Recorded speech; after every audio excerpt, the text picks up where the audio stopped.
PDM के सरबराही इजलास में आसिफ अली जरदारी ने इस्तीफों के मामले पर दो टोक मौक़िफ़ अपना लिया। कहा, मियाँ साहब प्लीज़ पाकिस्तान तशरीफ़ लाएं, आप इस्तीफे चाहते हैं तो हम सबको जेल जाना पड़ेगा। आसिफ अली जरदारी ने कहा, मियाँ साहब आप वापस आएं, हम आपके पास इस्तीफे जमा कराएंगे। आसिफ अली जरदारी के दो टोक गुफ्तगू पर इजलास में खामोशी छा गई। मरियम नवाज बोली, मेरे वालिद की जान को खतरा है, वतन वापस कैसे आ जाएं। कहा, आसिफ अली जरदारी गारंटी दें कि मेरे वालिद की जान को खतरा नहीं होगा। तो आसिफ अली जरदारी ने कहा, असम्बलियाँ छोड़ना इस्टेब्लिशमेंट और इमरान खान को मजबूत करने के मुतरादिफ है। ऐसे फैसले ना किए जाएं कि जिससे हमारी राहें जुदा हो जाएं। तो आसिफ अली जरदारी की जानिब से बारहा ऐसा कहा गया कि नवाज शरीफ को वतन वापस आना होगा। अनवर रज़ा हमारे साथ मौजूद है, मजीद उनसे जानेंगे। अनवर रज़ा अपडेट कीजिएगा। जी बिल्कुल, साबिक सदर आसिफ अली जरदारी ने पीडीएम के सरबराही इजलास में दो टोक मौक़िफ़ इख्तियार किया है और उन्होंने बारहा इस बात पर जोर दिया है कि नवाज शरीफ को वतन वापस आने की ज़रूरत है। वो अगर वतन वापस आएंगे तो फिर ही हम आगे बढ़ सकेंगे, क्योंकि अगर हमने जमहूरियत को बचाना है तो हमें प्रैक्टिकल काम करना होगा। उनका कहना था कि ये पहली बार नहीं कि हम जमहूरी कुव्वतों ने धांधली का सामना किया है। आसिफ अली जरदारी का ये भी कहना था कि 14 बरस जेल काट चुका हूँ और मुझे पता है कि हमने इस मुल्क को कैसे चलाना है। उनका कहना था कि मियाँ साहब प्लीज़ पाकिस्तान तशरीफ लाएं, हमने सेनेट इंतखाबात लड़े जबकि सेनेटर इसहाक डार वापस नहीं आए, इसी वजह से उन्होंने वोट भी कास्ट नहीं किया। उनका कहना था कि 1986 और 2007 में शहीद बीबी वतन आई और हमने पूरे मुल्क का जो मुल्क को मोबिलाइज किया और आज फिर हमें ज़रूरत है कि हम पूरे मुल्क को मोबिलाइज करें। उनका कहना था कि मुझे इस्टेब्लिशमेंट का कोई डर नहीं, इस्टेब्लिशमेंट के खिलाफ जदोजहद आती है, हमें जमहूरी इदारों के इस्तेहकाम के लिए जदोजहद करनी होगी। उनका ये भी कहना था कि मियाँ साहब आप कैसे अवामी मसाइल हल करेंगे, आपने तो अपने दौर में जो मुलाजमीन हैं उनकी तनख्वाहों में भी इजाफा नहीं किया। उन्होंने ये भी कहा कि नवाज शरीफ अगर जंग के लिए तैयार है तो लॉन्ग मार्च हो या अदम एतमाद का मामला है, इन्हें वतन वापस लाजमी आना चाहिए। उन्होंने कहा कि मैंने पार्लियामान को इख्तियारात दिए और मैंने जमहूरियत को मजबूत किया और हम अपनी आखिरी सांस तक जंग लड़ेंगे। उनका कहना था कि असम्बलियों को छोड़ना इस्टेब्लिशमेंट और इमरान खान को मजबूत करने के मुतरादिफ है। उनका ये भी कहना था कि अगर ऐसे फैसले किए जाएंगे जिससे हमारी राहें जुदा हों तो फिर हमें सोचने की जरूरत है। उनका ये भी कहना था कि हमारा इंतशार जो है वो जमहूरियत को लिए नुकसानदेह और जमहूरियत दुश्मन जो कुव्वतें हैं उनको इससे फ़ायदा हासिल होगा। इस मौका पर मरियम नवाज जो थी वो उनका कहना था कि मियाँ साहब को अगर आते हैं तो उनकी जान की हिफाजत कौन करेगा, मेरे वालिद को जान का खतरा है। आसिफ अली जरदारी की जानिब से दो टोक ही अल्फाज में कहा गया है कि इस्तीफे ना दिए जाएं, ना वो इस्तीफे देना चाहते हैं, ऐसे कोई कदम ना उठाए जाएं कि उनकी राहें जुदा हो जाएं। जमशेद खान हमारे साथ मौजूद हैं, उनसे जान लेते हैं। जमशेद बताया गया इस मौके पर मौलाना फजलुर रहमान ने क्या कहा? यहाँ पे पीडीएम के इजलास से कबल जो चेयरमैन सेनेट और डिप्टी चेयरमैन सेनेट का इंतखाब था उसमें यही कहा गया था कि अगर चेयरमैन डिप्टी चेयरमैन से की नशिस्तें जो है वो यहाँ पे पीडीएम हार जाती है तो उसके असरात क्या होंगे। इसके सबसे ज्यादा असरात जो रुनुमा हो रहे हैं वहाँ पे पीडीएम के अपने इत्तेहाद पर हो रहे हैं और इस हवाले से यहाँ पर अब आसिफ अली जरदारी ने खुल्लम खुल्ला ये कह दिया है कि अगर मियाँ साहब यहाँ पर कोई तहरीक शुरू करना चाहते हैं तो उनको यहाँ पर वतन वापस आना होगा। उनका ये भी कहना था कि मुझे एस्टेब्लिशमेंट का कोई खौफ नहीं और आसिफ अली जरदारी का ये भी कहना था कि मियाँ साहब आप अपने मसाइल किस तरह हल करेंगे जबकि आपके दौर में तनख्वाह में ना इजाफा किया गया और आपके दौर में जो है हम बिल्कुल जो है यहाँ पर जंग के लिए तैयार हैं, लेकिन इसमें जो है वो एतमाद का फुकदान है। यही बातें थी जिसकी पेशनगोई पहले की गई थी कि किस तरह इसके चेयरमैन और डिप्टी चेयरमैन सेनेट के इंतखाबात का असर जो है वो इनके इत्तेहाद पर पड़ेगा। जी, इनके इत्तेहाद पर ये असर तो पड़ सकता है। जमशेद खान, मौलाना फजलुर रहमान भी इसी बात पर मुत्तफिक थे कि इस्तीफे होने चाहिए वरना लॉन्ग मार्च के हवाले से कोई फायदा नहीं है। तो इस सारी गुफ्तगू के बाद मौलाना फजलुर रहमान की जानिब से क्या कहा गया, उनकी जानिब से क्या मौक़िफ़ सामने आया? मौलाना फजल रहमान को जो जब से यहाँ पे मुस्लिम लीग नून की जानिब से ये इख्तियार दिया गया था कि अगर वो चाहें तो मुस्लिम लीग नून जो है वो इस्तीफे उनके हवाले कर सकती है और इसी तरह पहले दिन से जो ये जो मौक़िफ़ था मौलाना फजल रहमान था कि वो इस्तीफे देंगे। तो हम यहाँ पर सबसे बड़ी रुकावट जो थी वो पीपल्स पार्टी थी और पीपल्स पार्टी इस बात के हक में नहीं थी और अब भी इस हक में नहीं है कि वो इस्तीफे देकर ऐवान से बाहर हो जाएं। उनका कहना था कि जो भी जदोजहद होगी वो पार्लियामेंट के अंदर होगी और अगर यहाँ पर लॉन्ग मार्च की भी जरूरत हुई तो तब भी इस्तीफे आखिरी ऑप्शन होगा। अभी ऑप्शन पर इस तरह अमल नहीं कर सकते क्योंकि यहाँ पर जो कौमी सियासत है उसे तमाम जमातें जो है वो बाहर निकल जाएंगी। जी, जमशेद खान बताइएगा क्या ये इजलास अभी भी जारी है या खत्म हो चुका? पीडीएम का इजलास जो है वो यहाँ पर जारी है। इस वक्त जो है वीडियो लिंक के जरिए जो है मियां नवाज शरीफ और आसिफ अली जरदारी इसमें शरीक हैं, जबकि मौलाना फजल रहमान की जेर सदारत ये इजलास जो है यहाँ पर मुस्लिम लीग नून के सेक्रेटरीट में हो रहा है, ये अभी जारी है। इसमें दीगर जो जमातें हैं वो भी अपना इज़हार ख्याल करेंगे। ये इजलास जो है वो इन कैमरा चल रहा है और जो अब तक जो सूरत हाल जो सामने आई है उसमें आसिफ अली जरदारी का जो कहना है, दो टोक जो मौक़िफ़ सामने आया है कि मियां नवाज शरीफ को। जमशेद, आप हमारे साथ ही रहिएगा। सीनियर तज्ज़ियाकार एहतशामुल हक साहब ने हमें ज्वाइन किया है, शुक्रिया सर आपके वक्त का। मुझे बताइएगा कि आसिफ अली जरदारी की जानिब से सामने दो टोक मौक़िफ़ रखा गया कि इस्तीफे नहीं देने चाहिए, जबकि वो ये कह रहे हैं कि नवाज शरीफ वतन वापस आए, तो आप क्या समझते हैं? देखें, वो सुहेल वड़ाई साहब कहा करते हैं खुला तजाद, ये खुला तजाद भी है, खुला क्या कहते हैं इख्तलाफ भी है। अब जिस तरीके से आज पहली मरतबा आसिफ जरदारी साहब ने बड़ा पॉइंट ब्लैंक ये पता फेंका, मैं तो उसको पता कहूँगा कि जी नवाज शरीफ साहब वहाँ से वापस आएँ, वहाँ के लीड करें, फिर हम सब कुछ करने के लिए तैयार हैं। देखें, ये लोग सवाल तो पूछते हैं ना कि भी एक शख्स बैठा हुआ है जो अदालतों से भागा हुआ है, जो मफरूर है, अदालतें उनको बुला रही हैं, वो किसी को मानने के लिए तैयार नहीं, उनके कहने पे जो है ना वो सब कुछ किया जाएगा। तो ज़ाहिर है आज खुल के ये बात मौक़िफ़ सामने आ गया। और जो फजल रहमान साहब और मरियम साहबा लगी हुई थी दोनों के, नहीं भाई अपना इस्तीफ़ों के बगैर लॉन्ग मार्च का कोई फ़ायदा नहीं है, तो आज इसका तो आप इवेंचुअली मैं कहता हूँ कि ये एक जिसको कहना चाहिए एक ड्रॉप सीन हुआ इस सेंस में कि अब कम से कम ये बात तो तय है कि इस्तीफ़े नहीं होंगे, और इस्तीफ़े नहीं होंगे तो लॉन्ग मार्च का कोई फ़ायदा नहीं है। लॉन्ग मार्च होगा तो सबको पता है कि कितने दिन धरना दे सकते हैं।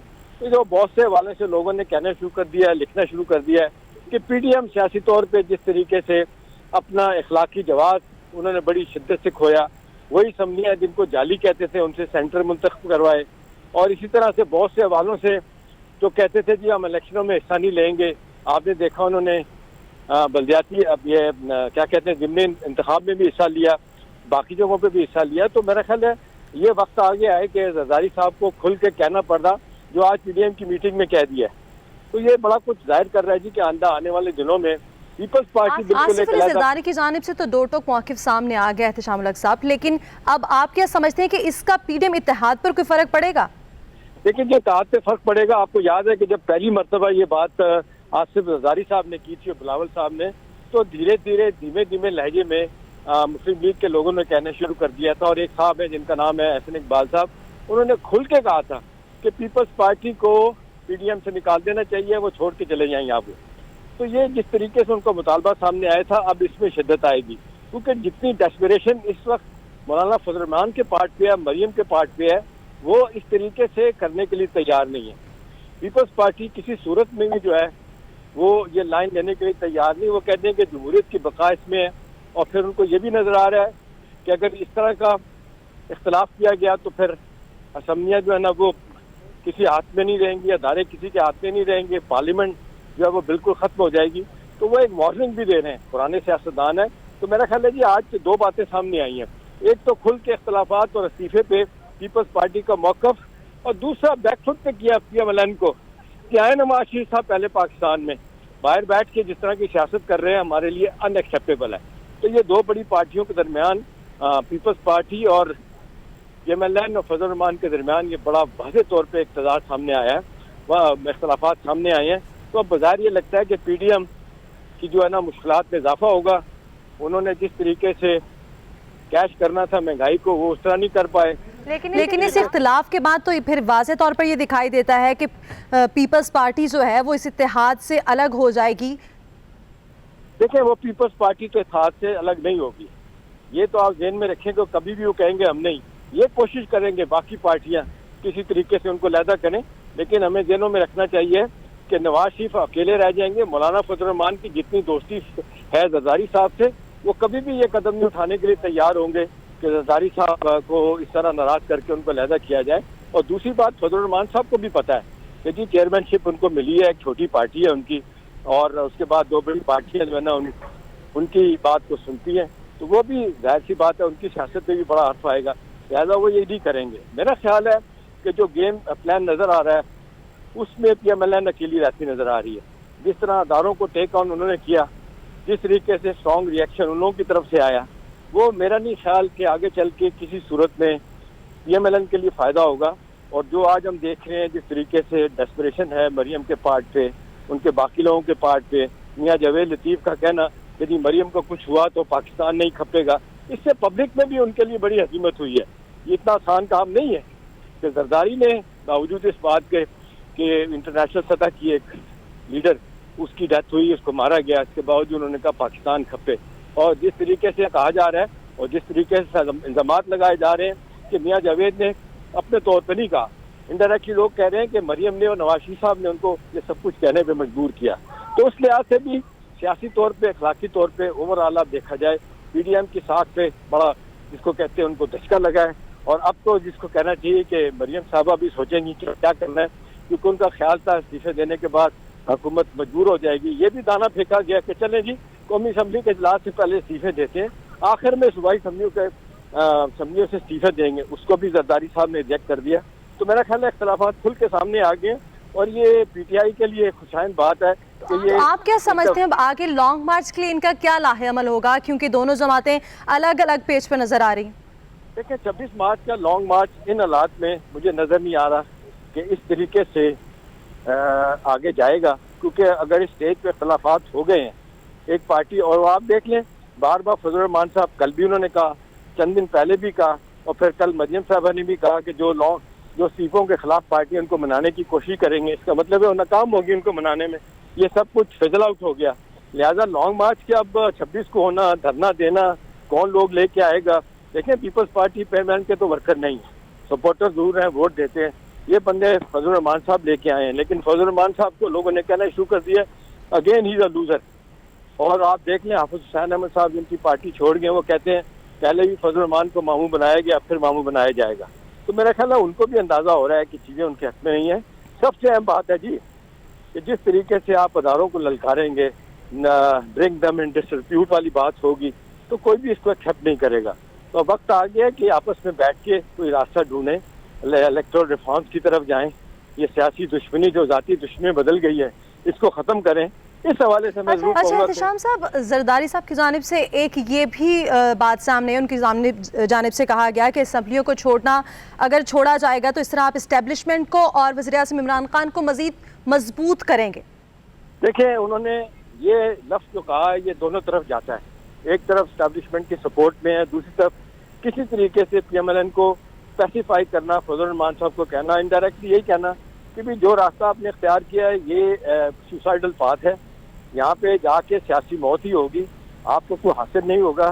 बेहतर यही है कि अपने कार्ड ढंग तरीके से खेलें।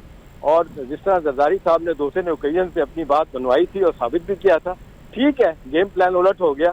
वही 7 जो वोट रिजेक्ट हुए थे इस्लामाबाद के सेनेट के, वही 7 वोट चेयरमैन पे भी रिजेक्ट हुए। तो वो तो फिर मसला तो ये ना, हसन इकबाल कहते हैं कि जी हमारे सेनेटर की अपनी कमजोरी है जिसकी वजह से हुआ, तो नुकसान तो उनको अपने लोगों की वजह से हुआ ना। जब आप किसी को खरीद लें तो सब अच्छा है, जब कोई और उनको किसी तरीके से विन ओवर कर ले तो बुरा है। तो ये सियासत तो बड़ा क्रूअल प्रोफेशन है जी।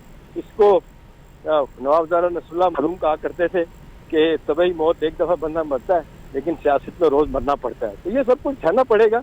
जनरली तो लगता है कि आज के इजलास के बाद PDM में इख्तलाफात और वसी होंगे, और जो वो एक ग्रेटर एजेंडा था कि जी हम जाके वहाँ पे लॉन्ग मार्च करेंगे, धरना देंगे, उसमें बहुत ज़्यादा मुश्किलात होंगी। मेरा ख्याल है उनको कोई और रास्ता ढूंढना होगा हुकूमत को हटाने के लिए। जी एहतिशाम साहब, देखिए ना, जैसे कि अगर जरदारी साहब ये दावा करते हैं कि सागदार और नवाज शरीफ वतन वापस आएँ, उनकी जानिब से ये मुतालबा कोई छोटा मुतालबा नहीं है, और ये सबको पता है कि नून लीग के लिए भी ऐसा करना इतना आसान नहीं है। तो ये मुतालबा अगर नून लीग की जानिब से कंसीडर किया भी जाता है तो कितना इस चीज़ को अहम समझा जाएगा? देखें जी, जरदारी साहब ने, बिलावल साहब ने जिस तरह की सियासत खेली है, उन्होंने साबित कर दिया है कि भाई नवाज शरीफ साहब जिस तरह चीज़ों को शेप अप करना चाहते हैं, जिस तरीके से वो अदारों को, आप देख लें पहले आर्मी चीफ और DGISI का नाम लेते थे, अब वो चीफ ऑफ स्टाफ है उनके इरफान मलिक साहब मेजर जनरल, उनका भी नाम लेना शुरू कर दिया। तो ये तो सब लोग कह रहे हैं कि भाई ये अदारे काम नहीं करते। हाँ, जब आप पॉलिटिकल स्पेस देते हैं किसी को तो जाहिर है डेफिनेटली कोई ना कोई सामने आता है, लेकिन सिर्फ लंदन में बैठ के आप मजे करें और रोज एक बयान हुकूमत के खिलाफ, अदारों के खिलाफ दें, तो पब्लिक में भी इसका सख्त रिएक्शन आता है जो आया है ना। पंजाब में किसी ने पूछा है कितने जलसे किए, कितने लोग इनके साथ खड़े हुए हैं, ये लगे हुए हैं अपनी उसी लाइन के ऊपर। जाती लड़ाइयाँ नवाज शरीफ साहब की आपने देखा, किसी से आमती नहीं बनी।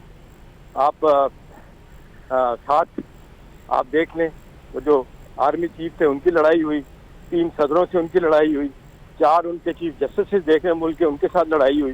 किसी की बात वो सुनते नहीं, मानते नहीं है, नतीजा ये होता है खुद नुकसान उठाते हैं। तो एक लंबा प्रोसेस है जी। फिलहाल तो पीपल्स पार्टी ने अपनी गेम बनाई है और PMLN लूजर लगती है, और दूसरी तरफ मौलाना फजल रहमान साहब हक्के बक्के रह गए कि उनके साथ क्या हो रहा है। तो आप क्या समझते हैं कि मौलाना फजल रहमान किस जानिब जाएंगे, किस पार्टी को किस चीज़ के लिए एग्री करेंगे? लेकिन फिलहाल तो वो कहते हैं अंग्रेजी में सोल सर्चिंग वो होगी कि जी हमें गलतियाँ कहाँ हुई हैं, कैसे ठीक होंगी, क्योंकि मौलाना के लिए बड़ा मुश्किल है कि वो दोनों पार्टियों के दरमियान इख्तलाफात घुसी हों और वो खामोश रहें। वो कोशिश करेंगे मिडिल ग्राउंड ढूंढने की, लेकिन इसमें वक्त लगेगा।